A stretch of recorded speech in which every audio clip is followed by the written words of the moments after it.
De quoi est donc fait notre univers? Comment s'est-il formé et que va-t-il devenir? Depuis toujours, les hommes aimeraient bien le savoir et se posent des questions. Alors, que savons-nous déjà? Nous savons que notre Soleil n'est qu'une étoile ordinaire parmi les milliards que compte notre galaxie. Que celle-ci, la Voie lactée, est elle-même au milieu de milliards d'autres galaxies, composées comme elle d'étoiles, de gaz et probablement d'une matière inconnue, la matière noire. Et nous savons que tout cela s'est formé il y a des milliards d'années. Donc, comment en savoir davantage? Pour cela, il faut aller très loin dans l'espace. En effet, la lumière voyage à vitesse finie, soit 300 000 km par seconde. Elle est constituée de particules, les photons. Ces photons restituent des images en fonction de la durée de leur voyage. Donc, plus on avance dans l'espace, plus on remonte dans le temps. Imaginons, vous vous trouvez quelque part dans l'univers très très loin de la Terre. Vous pourriez alors rattraper l'image qu'elle a émise il y a des milliers, des millions ou des milliards d'années. Vous êtes par exemple à la lisière de notre galaxie. Cela représente à peu près la distance parcourue par la lumière pendant 4000 ans. Vous pourriez donc voir l'image de la Terre à l'époque de la construction des pyramides. Déplacez-vous ensuite sur une galaxie presque voisine, soit un voyage de 80 millions d'années pour la lumière. C'est la Terre au temps des dinosaures que vous verriez.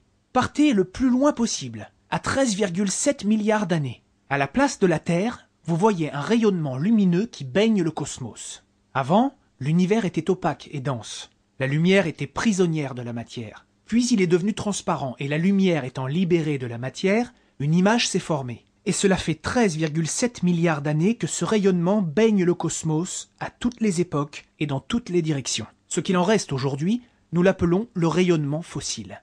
Cette lumière est donc la toute première image de l'univers. Aujourd'hui, comme ce rayonnement a été immensément dilué par l'expansion de l'univers, son énergie est très faible. Conséquence, sa couleur ne se trouve plus dans les fréquences que l'œil humain peut percevoir. Si on augmente considérablement le contraste de cette image, on voit apparaître des grumeaux.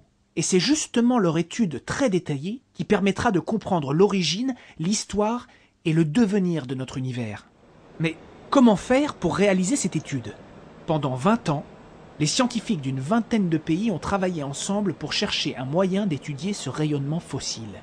C'est la mission Planck, la 3e génération de satellites, une première européenne.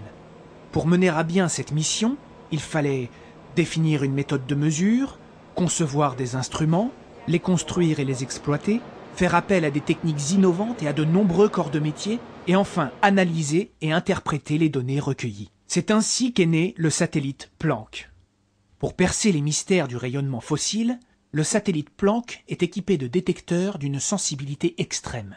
Ces détecteurs sont capables de déceler des changements de température de l'ordre du millionième de degré. Par analogie, ce serait comme détecter une variation de hauteur de l'épaisseur de quelques cheveux sur les 324 mètres de la Tour Eiffel. Mais pour atteindre cette précision, Planck a besoin d'un silence parfait, électronique, mécanique et surtout thermique. Alors, pour obtenir ces conditions optimales, les détecteurs de l'instrument haute fréquence HFI ont dû être refroidis à la température extrême de 0,1 degré au-dessus du zéro absolu, soit moins 273,05 degrés. Pendant près de 1000 jours, Planck a été l'objet le plus froid envoyé dans l'espace. Lancé le 14 mai 2009 à 15h12 temps universel par la fusée Ariane 5 depuis le port spatial de Kourou, le satellite Planck a été positionné à 1,5 million de kilomètres de la Terre. Alors, en quoi consistait le travail de Planck? Son travail consistait à cartographier le ciel, dans les bonnes couleurs, par une observation en fine bande en tournant sur lui-même. Comme il suivait le mouvement de la Terre autour du Soleil, il lui fallait 6 mois pour balayer la quasi-totalité du ciel. Chaque jour, il a transmis au laboratoire terrestre plus d'1 milliard de mesures. Le ciel vu par Planck est comme un paysage.